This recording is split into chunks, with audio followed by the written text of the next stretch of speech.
Ito ang inyong lingkod na nagbabalik upang magbigay ng mga balitang walang bias at pawang katotohanan lamang.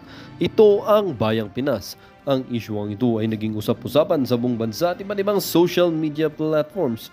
Presidente Kuting ng Norte, hinahain na ng ombudsman ang kanyang impeachment campaign laban dito sa kay Presidente Kuting na ito. Nalalapit na nga talagang pumalit itong si Vice President Sara Duterte bilang presidente ng ating bansa dahil nga ang ating Senado, according dito kay Senate President Chis Escudero, ng impeachment campaign laban dito kay Presidente Kuting ay nakahanda na nga or hinahanda na or gaganapin na rin. Hindi rin magtatagal or sa lalong madaling panahon. Dito nga natin makikita mga kaibigan na pati ang Senado ay talagang nagsasawa na dito sa panunungkulan or dito sa pamamahala nitong si Presidente Kuting kung saan mga kaibigan ng mga mababang or tinatawag natin itong mababang kapuluan dito sa House of Committee or House of Congress or tinatawag nating House of Thieves ay talagang sumusobra na nga at tila ba itong si Presidente Kuting ay walang ginagawa dahil sa mga kabulastugan or mga kabalbalan na pinaggagawa nitong kongreso dito sa ating bansa kung saan mga kaibigan puro na lang hearing ang kanilang ginagawa at wala silang ginagawang bagong batas kung saan may maitutulong or makakatulong sana sa ating mga mamamayan na nangangailangan. Kaya na lamang hindi rin maiwasan ng ating mga netizen na magbigay ng kanilang mga hinaing at opinyon. Solid supporter Duterte families. Wali yang Escudero na yan, Team Marcos nagpapakitang gilas dito Sorsogon.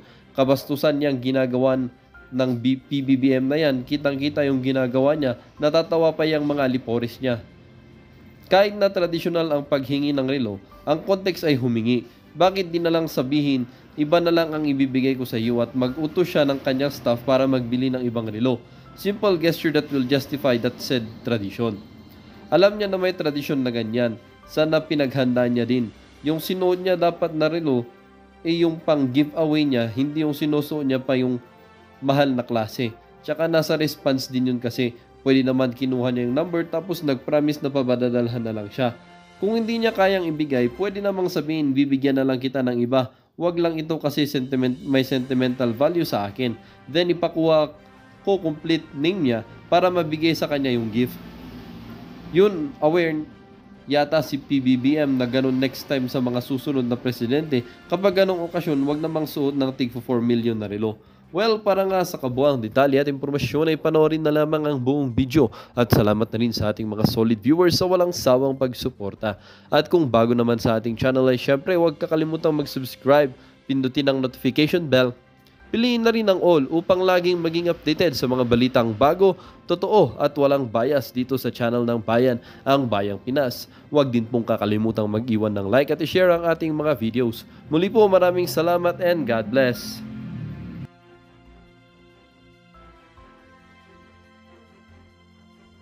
Sa isang kadete. Na mga pagtatanto ng sambayan ng Pilipino kung gaano kawalang kwenta ang ating presidente.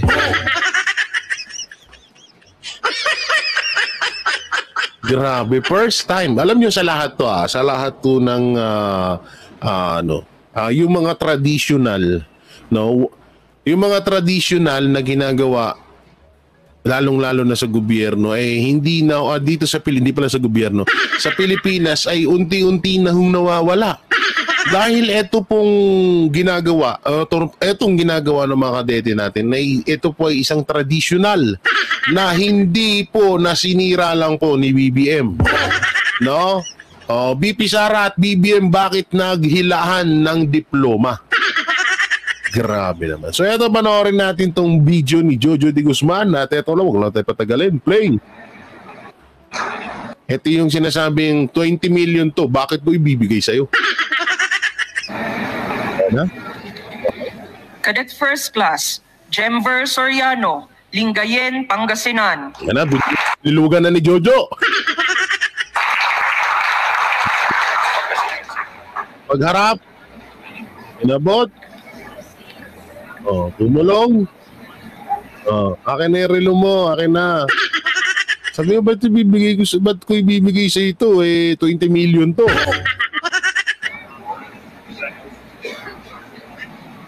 Okay, so ito na yung si Jemver Soriano. Ito na yung pangyayari. No? Tignan natin isa-isa. One by one ha, tignan natin. Lumapit siya, bumulong siya, hindi niya narinig. So at this point in time, inulit niya.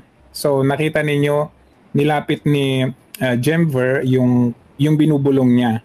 So at this point in time, narinig na ni VP. Narinig din nito.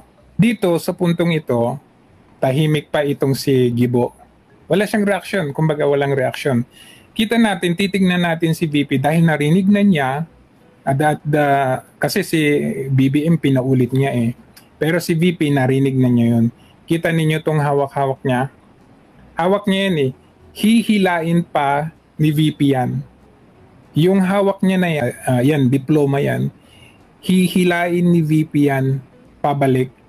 Si BBM naman, hinihila niya naman papunta sa kanya. So, gusto ni BBM, kunin niya kaagad itong libro na ito, yung diploma. Gusto niyang kunin para matapos na, para makaalis na ito. Si VP, hinihila niya. Kasi gusto niya nga, si VP alam na niya yan, traditional yan. Ginagawa ng kapatid niya yan, namimigay yan yearly. Oh, alam nyo, ito ay pinagdaanan na ho ng iba pang mga dumaan ng mga presidente ng Pilipinas. At ito ay traditional na ho. Pero sinira lang sa isang higlap ni Marcos Jr. Doon sa mga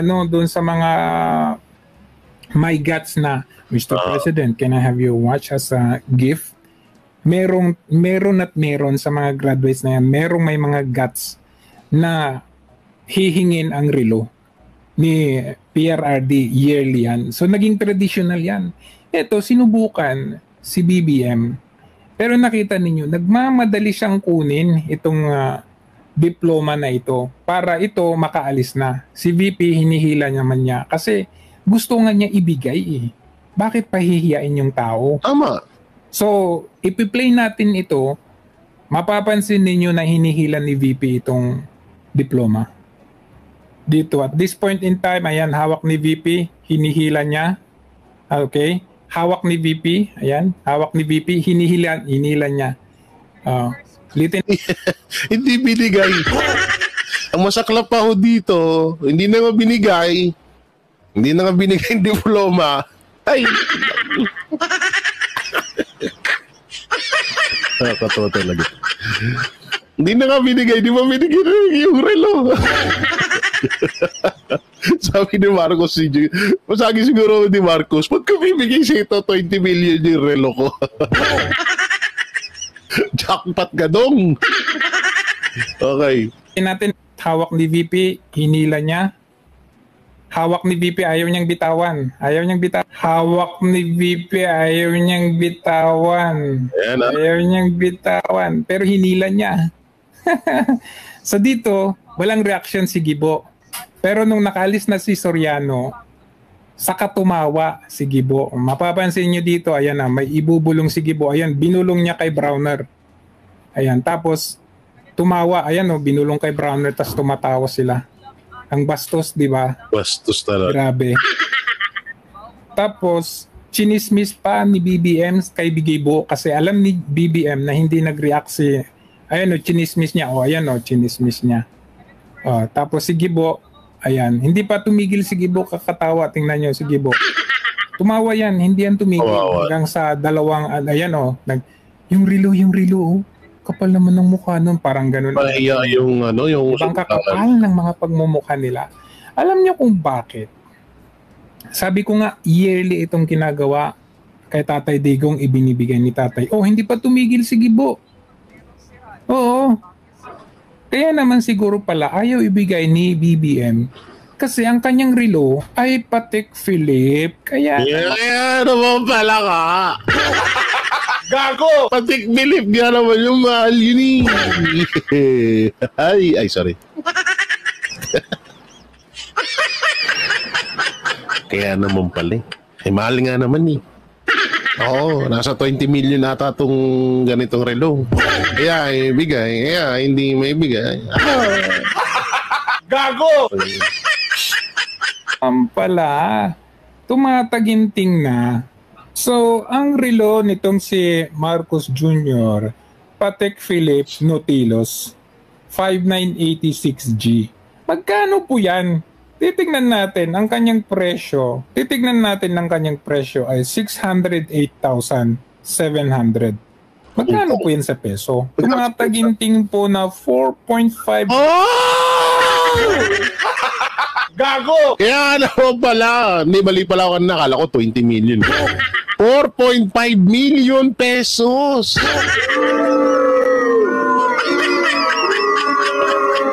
Kaya naman pala ayaw ibigay. Jackpot tayo. Sabi mo, ano ka? Hello? Jackpot ka? Ano ka? Ay, ba't mo kunin yung relo ko? 4.5 million to. Parang jumakpat sa ano dito ah.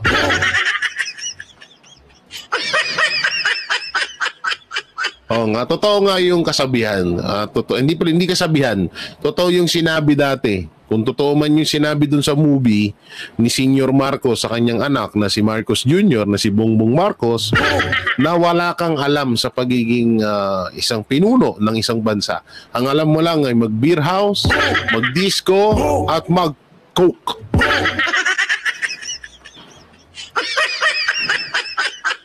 Grabe, traditional yun. Ang pinagtataka ko dito, kahit man lang din sana na parang gumawa na lang sila na or bumili siya ng relo na nagkakahalaga ng 1,000, ganon. At least ano kasi yun eh, gift. Alam mo yun, yung tradition kasi yun na napakahalaga doon sa taong umaano sa'yo. No, napakaganda ho nun, pero wala eh, hindi nasira lang sa isang iglap. Million pesos. Kaya naman pala ayaw ibigay. Samantalang si Duterte, mapa-PM. Ayan no, ganyan yun eh. Iman yan. Philippine Marine Corps. Binibigay niya yan. Ibig sabihin, kahit may sentimental value yan. Tama. Kahit saan mo ibigay yan? mahalin man yan Kahit may sentimental value yung relo na yun, kahit gaano pa kamahal yun, kailangan mong ibigay yun dahil tradition yan. Part ng tradition or parte ng Pilipinas yan. Naku ba? Ano ka ba? Anong nangyari sa'yo, BBM? At ganyan? Sasabihin na naman ng mga bobo dyan, ng mga bobong vlogger at mga viewers, bakit pwede naman tumanggi? Mga ganyan, hindi dapat tinatanggihan yun. Tradition nga, alam niyo yung tradition.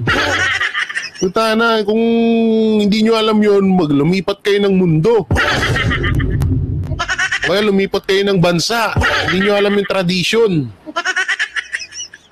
Pero sa tingin ko, hindi mamahalin yung relo ni PRRD eh. Kaya hindi tumatanggap si PRRD ng mga regalong ganyang mahal. O kaya hindi siya nagre-relo kasi alam niyang hindi karapat-dapat yan na magarbo ang pamumuhay ng public servant, di ba? Tama. So si PRRD, wala lang yan sa kanya. Siya pa ang magsusuot sa'yo ng relo. Kasi iniisip ni PRRD, itong mga taong ito ang lalaban, itaya ang buhay para sa bansa. Ayan, a very nice gesture from a former president. Samantala, itong mukhang na ewan ko paano naging presidente ito, bastos. Ayan, walang pakialam sa'yo.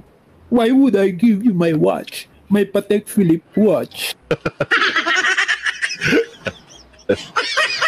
Grabe. Nakakalungkot lang. Hindi, nakakalungkot lang na alam niyo, nakakalungkot na bakit tayo nagkaroon ng ganitong nasabihin na naman iba dyan, binibigyan nyo ng big deal sa inyo. O bakit? Ito na lang. Sabihin ko sa inyo, balik na rin natin yung nangyari, yung ginawa ni Marcos gawin ni BP Sara. Sakali man, gawin ni PRRD yun, di ba magagalit? Na alam nyo namang parte ng traditional ng Pilipinas yun. Okay nga. Saka ito, pinagtataka ko, wala man lang nagsabi kay Marcos ng ganyan. O ito, suot ka ng ganitong relo kasi baka mamaya may humingi sa inyan, para yan nang ibigay mo. Ganun dapat eh. Kahit ganun na lang sana, kaso parang wala. Di ko alam kung may utak bang bilang presidente to. Hindi, nakakaano kasi, nakakaawa yung kasi nga tradition yun at nakakahiya yun bilang isa kang Pilipino. Kung talaga may pusong Pilipino ka, sa nakita ko ngayon parang wala. Okay, tuloy natin to. Ito naman, matapos si Bulgar ni BP Sara ang pamamahiya sa isang sundalo, mga militar nagalit. Ayan na nga. Nagalit na kay Pres Marcos Jr. So play. Matapos ilabas ni Vice President Sara Duterte ang ebidensyang magpapatunay na totoo ang kanyang kwento patungkol sa pamamahiya at pagtatawa ni Bongbong Marcos sa isang military student na nagbiro sa kanyang kung maaari iregalo sa nasabing militar ang kanyang suot-suot na relo, tunay na kahulugan ng mga nasabing impormasyon isiniwalat mismo ng ilang militar. Tunay, naggalit na ang ilang pamilya ng ating mga military soldiers sa pagsisiwalat ni Vice President Sara Duterte ng di umano'y tunay na ugali at kung paano di umano ipinahiya ni President BBM ang isang graduating student sa harap ng libu-libong tao matapos tila hindi maunawaan ang tunay na ibig sabihin kung bakit hinihingi ng batang sundalo ang relo ng Pangulo. Sa nasabing press conference na ginanap sa Pasig City, kinumpirma ni Vice President Sara Duterte na minsan niyang nasaksihan sa kanyang dalawang mata kung gaano kagaspang ang ugali ng Pangulo. Sa kanyang inis, gusto raw ni VP Sarang putulin ang ulo ni Bongbong Marcos dahil sa di umano'y kahihiyang sinapit ng batang sundalong handang magpakamatay para proteksyonan ang kanyang bayang sinilangan. Yeah, dyan natin mapapatunayan na yung dyan pa lang is lumilitaw na talaga yung gaano walang pagpapahalaga ni BBM sa mga kapulisan at sa mga sa mga militar, sa mga sundalo. Diyan natin isa sa mga patunay.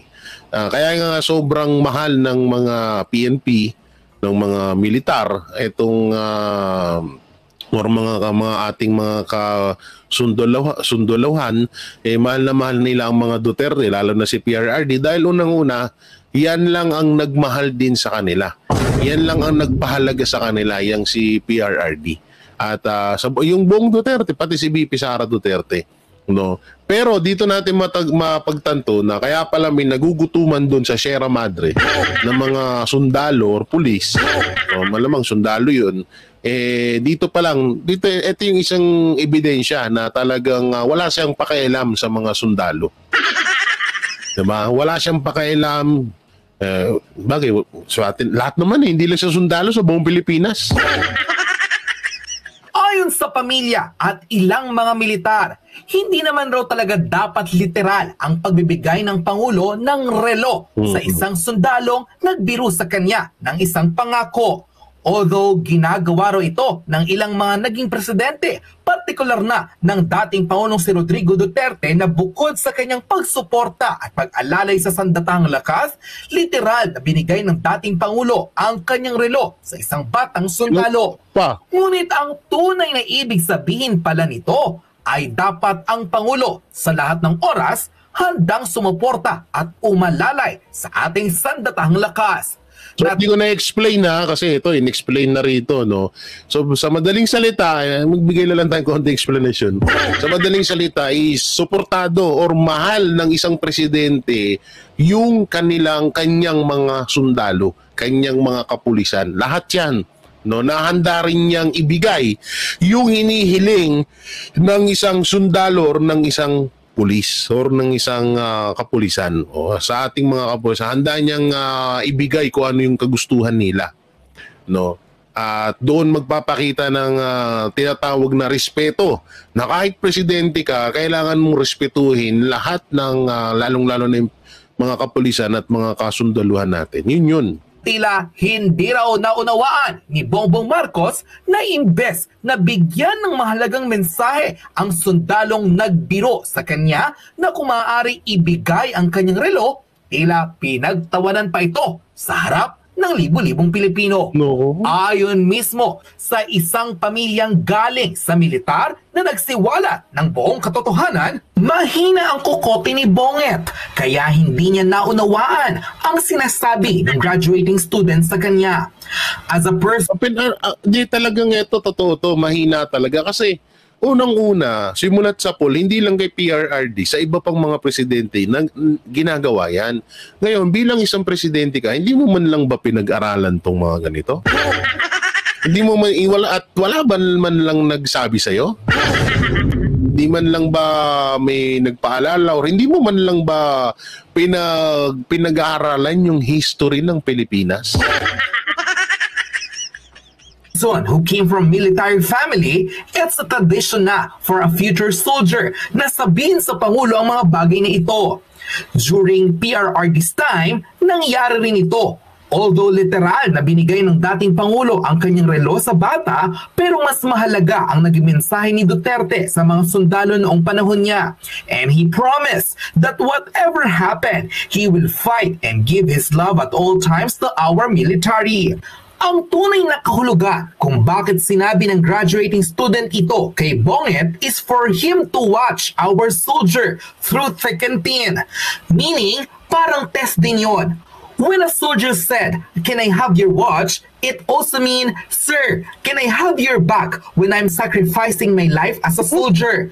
Ibig sabihin, bilang isang commander-in-chief ng sundalo, sa lahat ng oras, lagi kang nandyan para sa mga sundalo mo. The President must give his 101% of support dahil ang ating Masama ho kasi pa dito, pinagtawanan. Di alam niyo ito ay walang nakapansin nito kasi itong parte na to, nag-viral tong video na to eh.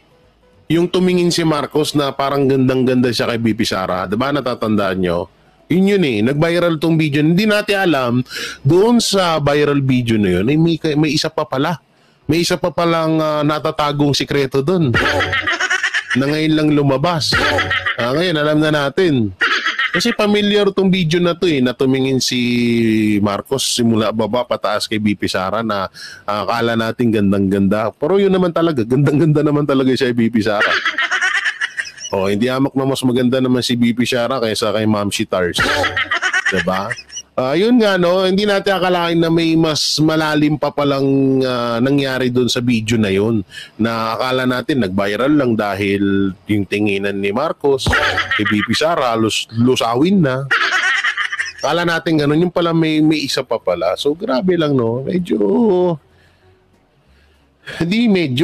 talagang napagtatanto na natin na wala talagang alam si Marcos Jr. sa nangyayari or sa mga dapat gawin ng isang presidente dito sa Pilipinas. Ang masaklap lang ho nito, may mga tanga-tangang mga supporters ni Marcos na nagsasabi na bakit daw binibig deal. Bobo ka pala, traditional yun, tanga. Gago! Bakit mo sasabihin na traditional yan eh. Bilang pagrespeto yan, no? May kahulugan yun, may malalim na kahulugan at may malalim na ibig sabihin yun. Hindi lang basta yan. Parang ganito na lang, bandila ng Pilipinas. Bakit may proseso pag sinunog? Di ba? Ganito lang din yun sa relo na yun. Bakit sinira ang tradisyon? Kaya nagagalit yung ibang mga talagang alam to, itong ganitong part ng tradisyon ng Pilipinas sa pag-graduate ng mga militar, alam nila na pangbabastos. At ang pinakamasaklap pa ho dito, pinagtawanan pa nila. Napahiya na nga yung tao, yung bata, sabi na natin bata, napahiya na nga yung tao sa maraming tao, tapos pinagtawanan pa, di mas lalong pinahiya nila. Ganyan kabastos. Ngayon, proud pa kayo, bastos presidente niyo. Gago! Mga sundalo ay willing mamatay para sa kaligtasan ng buong bayan. Pero talagang mahina ang pangunawa ni Bongbong. Hindi niya naintindihan ang sinabi ng sundalong handang ialay ang buhay para sa bayang kanyang sinilangan. No wonder bakit sinabi ni VP na hindi marunong maging pangulo si BBM. Kasi sa simpleng mensahe lang ng ordinaryong Pilipino, hindi Pa pala, ngayon, di ba, nagagalit si Cheese Escudero. Mamaya, pag-usapan natin yan. Ngayon, tanungin ka namin, Cheese, ikaw rin ba, hindi mo alam yon? Hindi, yun na lang. Ikaw rin ba, hindi mo rin ba alam yon? Baka hindi mo rin alam yon. Gago! Kasi nagagalit ka kay BP Sara sa mga sinabi niya mapatungkol kay Marcos. Dito nga, sa simpleng, no? Simple pero mahalaga. No, napakasimpleng gawin pero napakahalaga at napakalalim ng ibig sabihin nito pero hindi magawa-gawa. So ibig sabihin, tama nga yung sinabi ni BP Sara na walang alam itong si Marcos Jr. Siya nakakibo and he even laughed at this young hero together with Gibo Chodoro. Yes, si Gibo ang tinutukoy ni VP nang umisi pa kasama ni BBM nang mapahiya ang batang militar. It's just so sad na talagang pinababayaan ngayon ni BBM ang mga sandatahang lakas natin. Yung mga nangyayari sa Navy na ginugutom ng gobyerno at na-ospital na. Ang iba dahil sa kakulungan ng supply, isa lamang ito sa mga babala sa atin na kapag nanatili ang ganitong pamumuno, mapapahamak ang maraming Pilipino. Wala tayong magagawa dyan pag ganyan ng ganyan na tawag dito, pag ganyan ng ganyan yung nangyayari, wala, nakakahiya, kahihiyan to. Alam nyo, malaking kahihiyan to nung una dito sa pamilya at dito sa batang militar na ito, na batang sundalo ng Pilipinas, no? Hirap lang magsalita, tapos may kaso na naman tayo. Yan no, sa mga sundalo, galit na rin di umano sa pamamahiya ng Pangulo. Narito't panoorin ang full video. So meron isang graduate. Sabi nung graduate, Mr. President, can I have your watch as a graduation gift?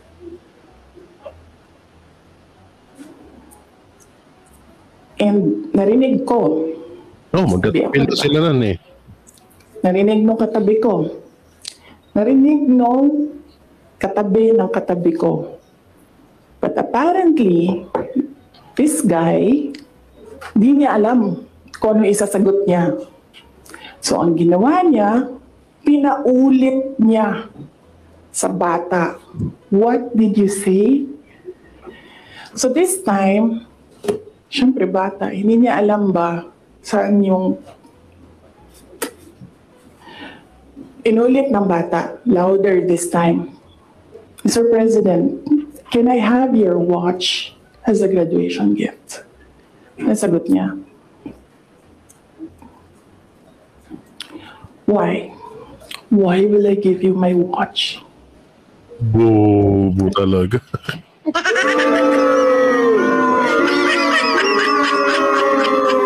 Ito alam nyo, napatawa-tawa tayo dito pero malaking kabastusan to sa mga militar. Totoo yan. Malaking kabastusan tong ginawa ni Marcos Jr. na to. Hindi to basta-basta, hindi to sinasabi ng iba dyan na hindi daw to big deal. Sa inyo, hindi big deal to, pero sa mga kasundaluhan, sa mga kapulisan, big deal to. At big deal sa amin na nakakaalam ng traditional dito sa Pilipinas. Tradition yan, mga tanga. Ngayon, kung hindi big deal sa inyo, hindi kayo mga Pilipino, bobo. At that point, may sakit na ako. Wasn't feeling very well. Nandun lang ako, nakakatayo ako doon kasi may gamot ako. Gusto ko, ang galing niya. Nanggigil si Bibi Sara, no? Di alam nyo, kahit ako, siguro, mapipil ko rin, manggigigil ako. Grabe to. Yung ulo niya ba?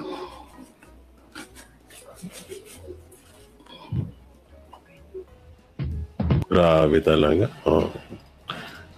Salamat, Showbiz Fanatics. May high blood mo. Ay, ngayon, napagtanto nyo na. Proud, BBM. BBM lang, sa kalam. Proud na. Gago! Ngayon, ito yung nagagalit.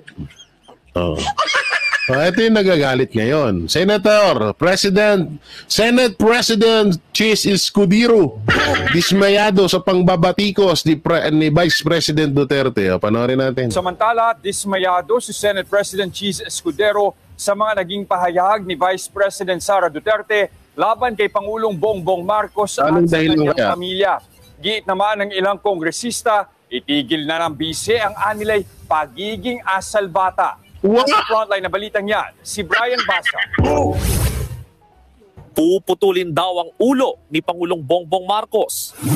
I'm feeling very well. Andun lang ako, nakakatayo ako doon kasi may gamot. Wala talaga, tingnan niyo yung mainstream media. Sinabi lang nila puputulin yung ulo. No? Pero hindi nila in-explain kung bakit. Hindi mo lang nila in-explain. Bakit ba nagalit si BP Sara ng ganun? Bakit niya kailangan gawin yun? O dahil nga sa ganun, pero hindi nilabas dito. Ako, gusto ko tanggalin yung ulo niya ba?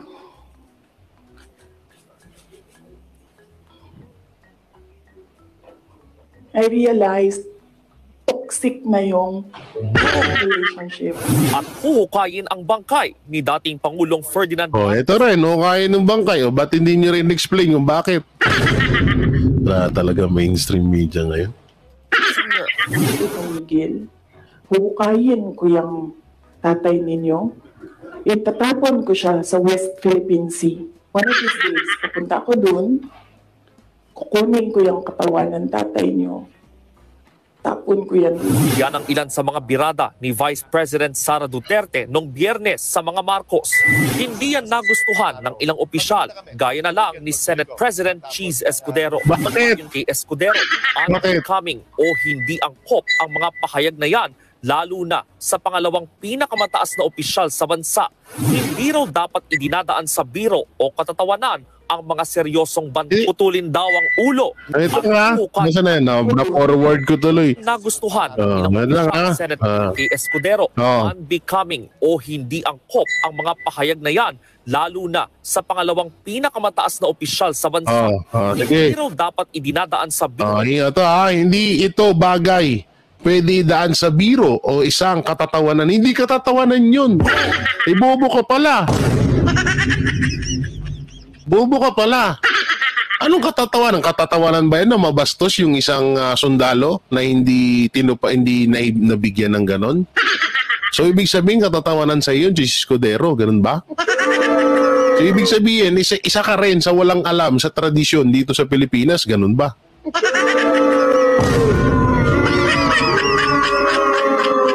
Hindi katatawanan yung kahit sino. Magagalit doon. Baka nga brutal pa yung sinabi ng iba kung iba-iba pa. Hindi yun at walang nagsabing katatawanan yun. Hindi ginawang katatawanan ni BP Sara yun. Hindi katatawanan yun. Walang ganon, Chis Escudero. O katatawanan ang mga seryosong banta. Kung may epekto man daw ang mga pahayag ng bise, yan daw ay sa kanyang opisina at hindi sa buong administrasyon. Mabuti na nga lang daw at hindi mapagpatol ang anyay number 1. Matatanda ang no comment ang palasyo sa mga naging patutsada ng bise. Pero ang ilang kongresista na babahala. Naku, ito na sino kaya to? May buhaya lang salita. Mga binitawang salita ni VP Sara kay House Deputy Majority Leader at Tingog Party List Representative. Ito na naman, confidential fund na. Putay na kung confidential fund na naman. Asibre, dapat itigil na ng bise ang pagiging asal bata at ipaliwanag na lang kung paanong ginastos ang 125 million pesos na confidential funds sa loob ng 11 araw. Ni Zambales First District.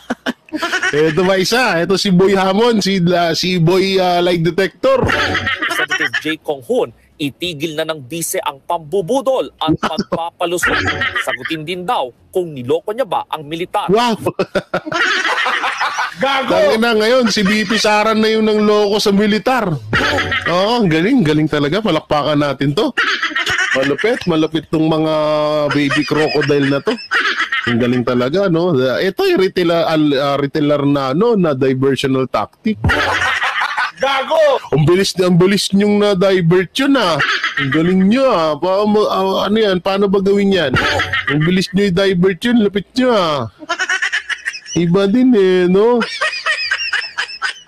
Ano? Tama na ang pambubudol. At pagpapalusot, niloloko mo ba ang militar o hindi? Wow! Gago!